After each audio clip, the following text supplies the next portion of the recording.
So not all dental emergencies need to be negative.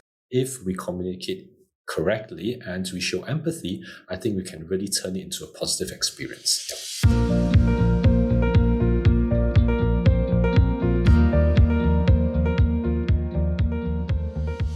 Hello, you're listening to the Dental Protection Podcast, and this is the Case File series where we're looking at diagnostic errors which are often the drivers for the cases and the claims that we deal with for members.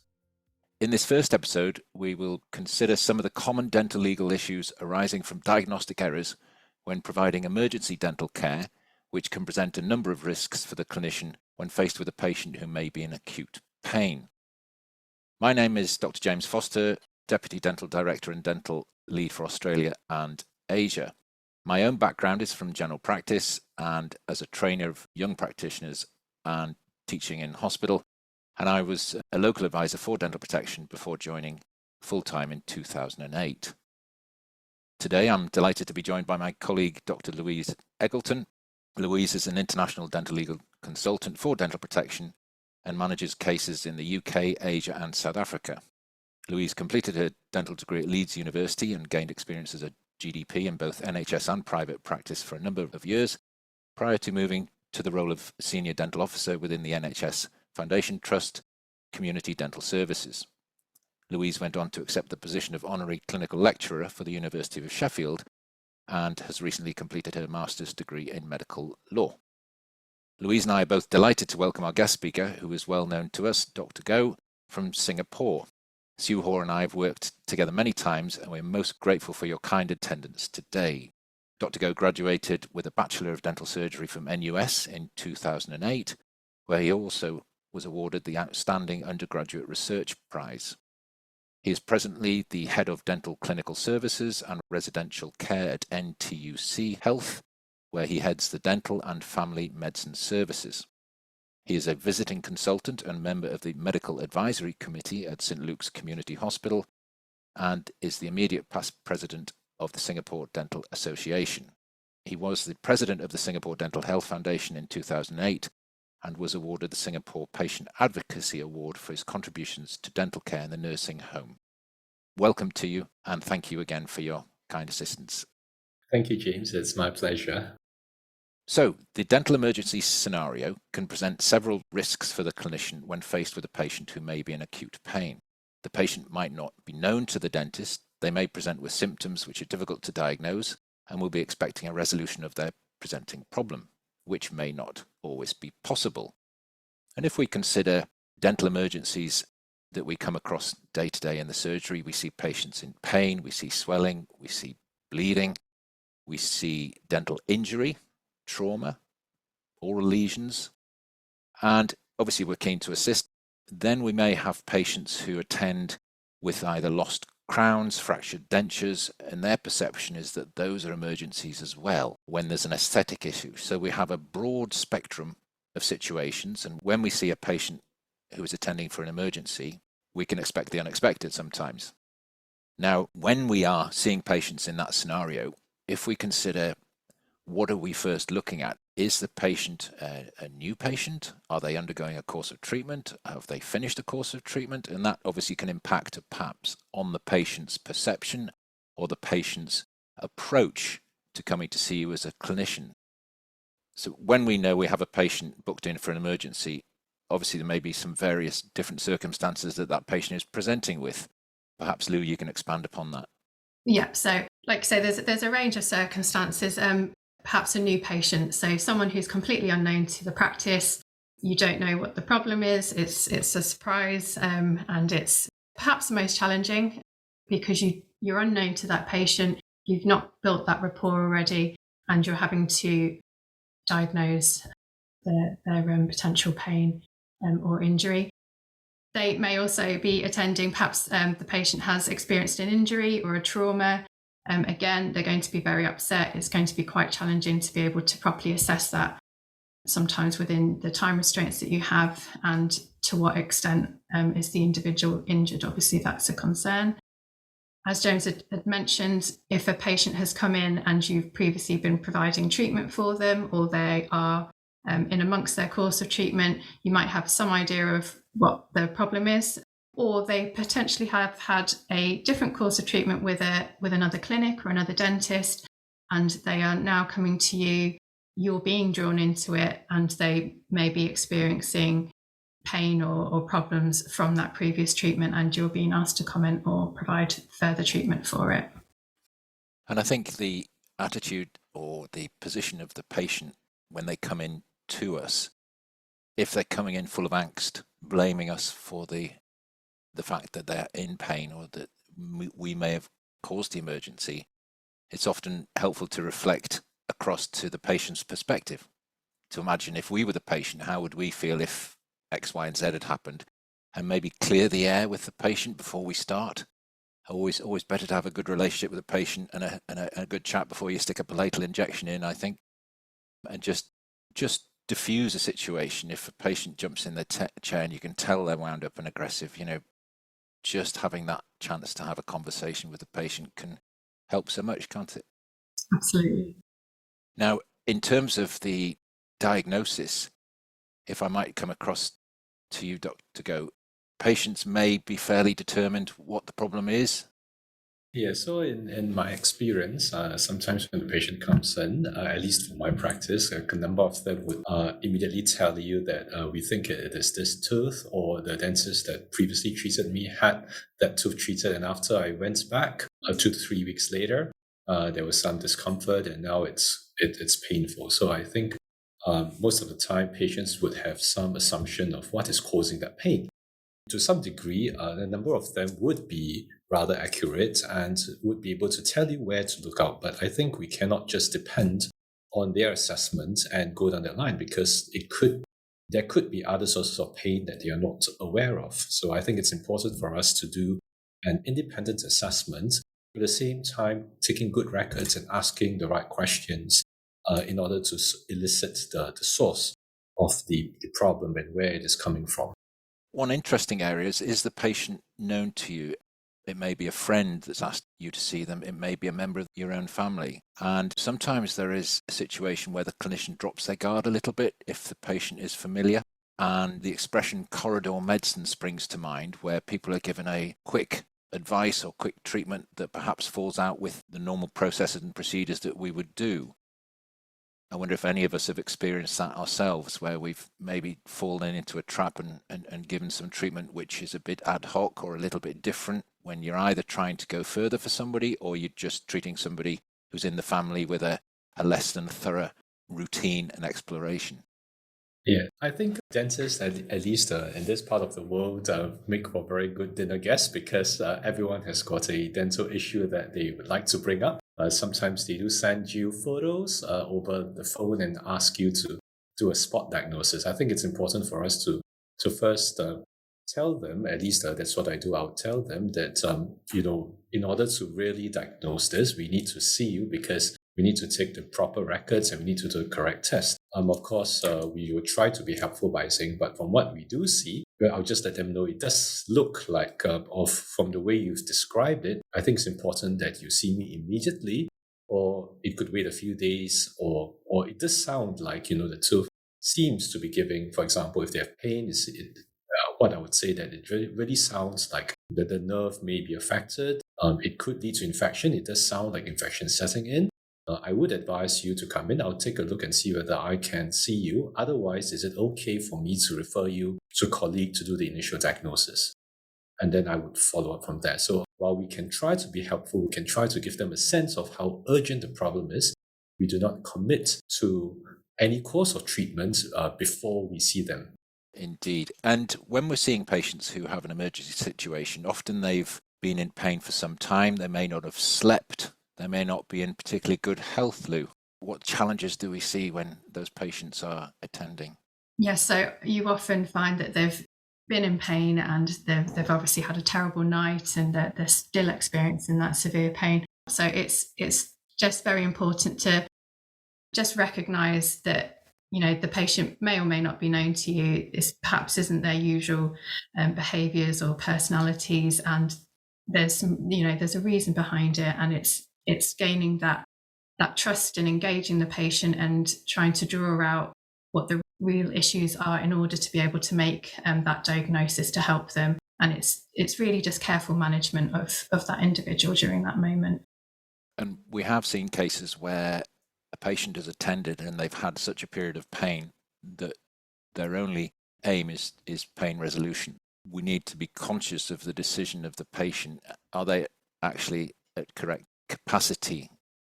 If they've been awake for 2 or 3 nights and they see an easy solution to have a tooth extracted, might they turn around and say, I understand you could have root filled that tooth. Why did you extract it a week later when the pain has resolved? And also, perhaps that same scenario might arise for patients who may be late teens. Do we involve the family? Perhaps just to reflect 1 or 2 cases I've seen when a patient who is deemed by the legal framework to have capacity has opted for an extraction of a permanent molar, and the family, the mother and father, have complained. Now, taking into account, family structures, family communications, irrespective of what a legal system might demand or perhaps more appropriately suggest, it's always need to be conscious of the family setting. And if I was looking at my daughter, who is late teens, if she went and had a couple of adult teeth removed and I hadn't been approached by the clinician first, I'd be pretty upset. So is there an opportunity there maybe just to minimize the interaction to something temporary, Dr. Go? I think this is a kind of a tricky situation, not just with the teens, but with the adults as well. Like you say, when they come in, they're in great pain, and what they want to do is to just resolve it immediately. Most of the time, I would give them the option, for example, of a pulpectomy. And I tell them that, at the end of the day, because we need you to think about when you lose the tooth, if you decide on the replacement options, there would be more limited options. So would you like us to give you some time to think about it? We can relieve the pain today. And then you go back, and if you still decide on the extraction, we can proceed with that. So I think number 1 is to give the options. Some of them would insist that they want the extractions done, but if they want the extractions done, I would ask them for the reason. For example, if they say that, I've had other teeth extracted as well because I can't afford, or I don't think that root canals are an economic option for me. So if there are clear reasons, then we need to document them before we proceed. For teens, I would always encourage them to say, have you talked with your parents, right? Do your parents know?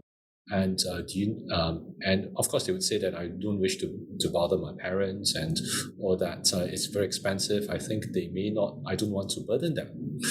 Then of course I would go on to explain that, these decisions tend to affect you for a very long time. And because you are young, maybe it's best for you to discuss this with an adult, or to at least come to, so even if you decide to extract, to let your parents know about it, right? And if you want to, we can get you out of pain today, because I think what your concern is, you would like to sleep tonight, or you've got something important coming up.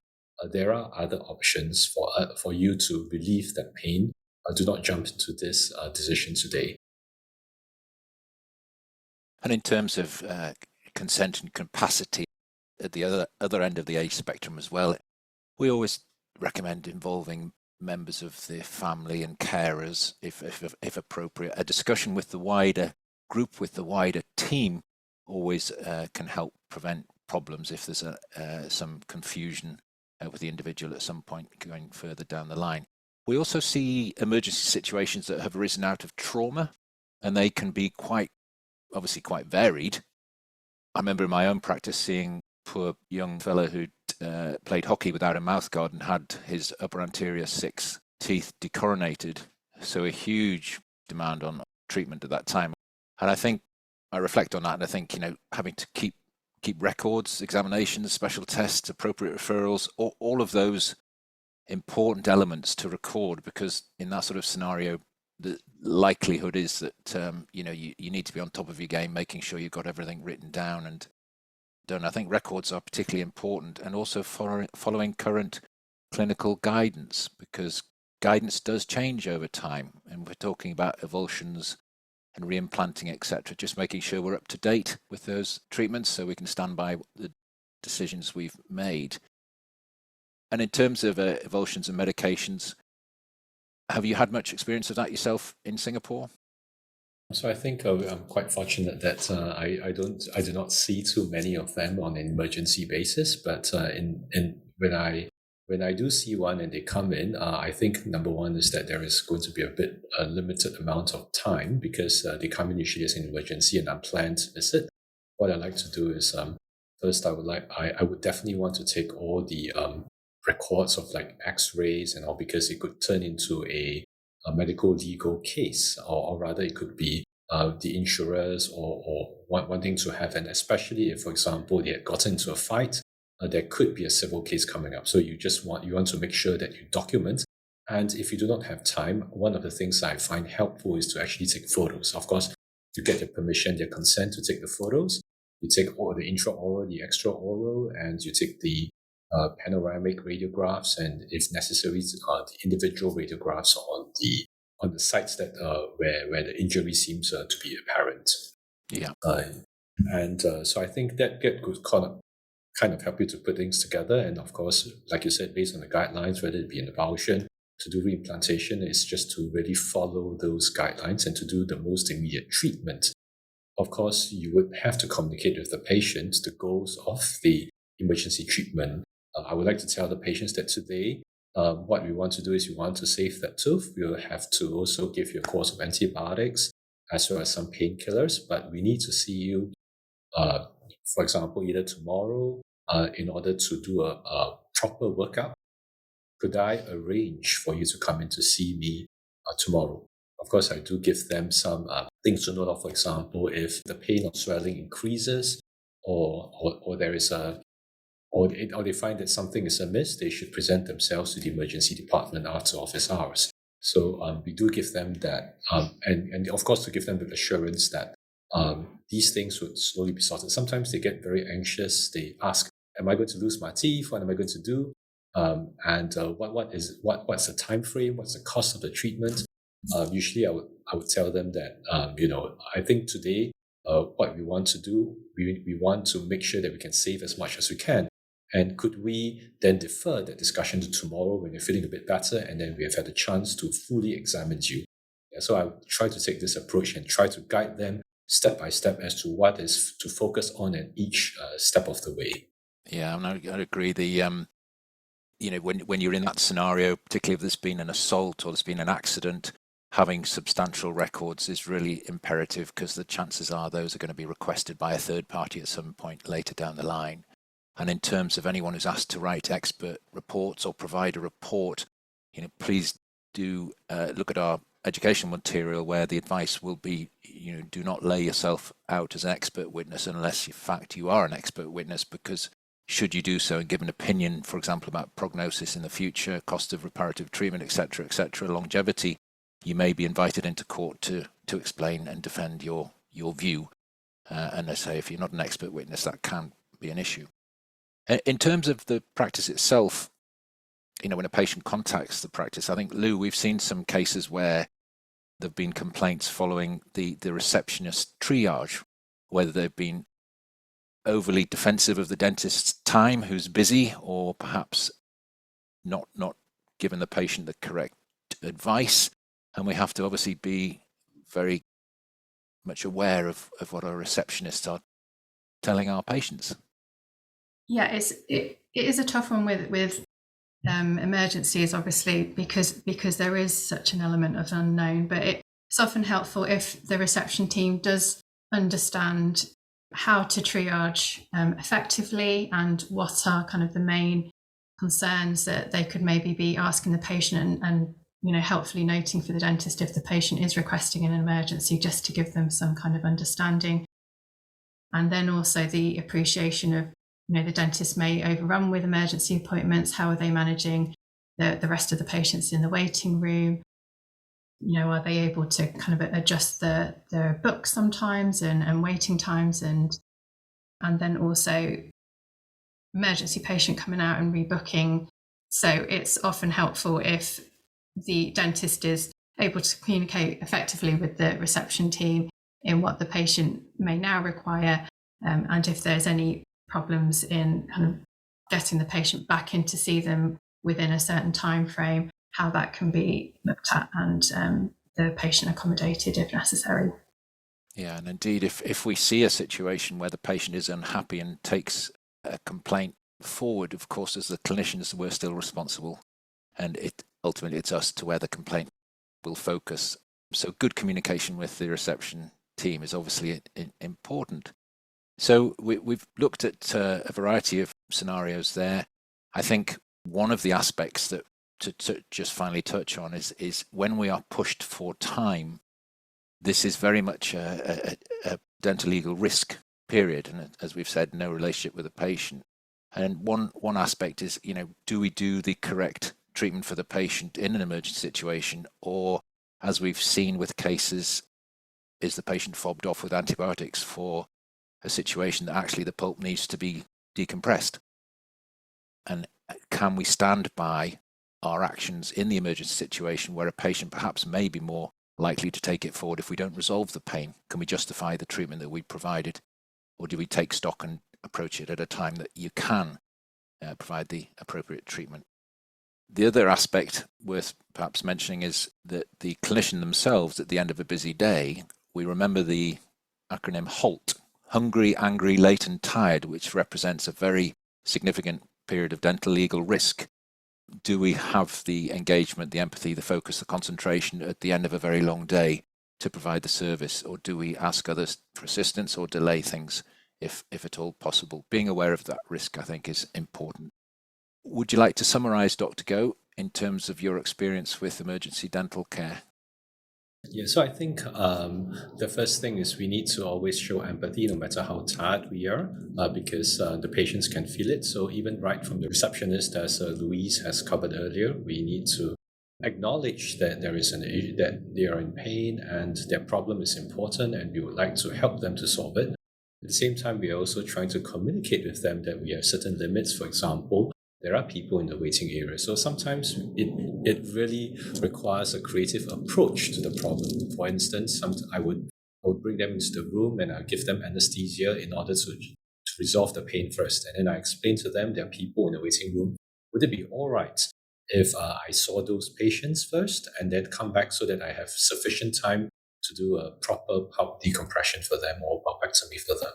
Most of the time, they would agree, and when as the patients come in, I do explain to them. Of course, there will be patients that come after the procedure. I'll get my receptionist to call them to explain to them that we do have a dental emergency. They may be a bit delayed. If they are in a rush for time, is it okay if they reschedule? Otherwise, we'll be happy to see them and make sure that they get the treatment that they need for that day. So I think it is really important that when we are managing some of these cases, that we communicate with the patient and with the dental team. Of course, one of the other advice that I usually give as well to colleagues is do not blame the patient. Sometimes it may not be your fault, but the last thing you want to do is to come across as blaming the patient. What I usually do is, even if it's the patient's, we think it's the patient's fault, I would first apologize that he had to make a trip down to see me, and then most of the time when you do so, the patients start to open up, and then you can start to really understand from their perspective what happened. So not all dental emergencies need to be negative. If we communicate correctly and we show empathy, I think we can really turn it into a positive experience. Yeah. Yes, and I would agree that not blaming the patient is important. If it's a new patient to the practice and they've neglected their dentition for a while, and unfortunately they've been awake for the last 3 nights, it doesn't help the situation to wag a finger at them and tell them off the moment they come in. That can be part of the journey with them later on, and as you say, help build your reputation and build your practice. We've covered a lot of ground there and been very grateful for the contributions to the conversation. With that, we've come to the end of the podcast. If you're a member of Dental Protection and want to know more about today's topic, please look in the podcast description for further information. If you're new to podcasts, maybe listening for the first time, make sure you subscribe to the channel to make listening in the future easier. You can access this podcast from all the major apps, including Apple and Google Podcasts and Spotify. For more information about Dental Protection, or if you are already a member and would like a certificate for listening today, please look for details in the description. I've been your host, Dr. James Foster. Thank you again for listening.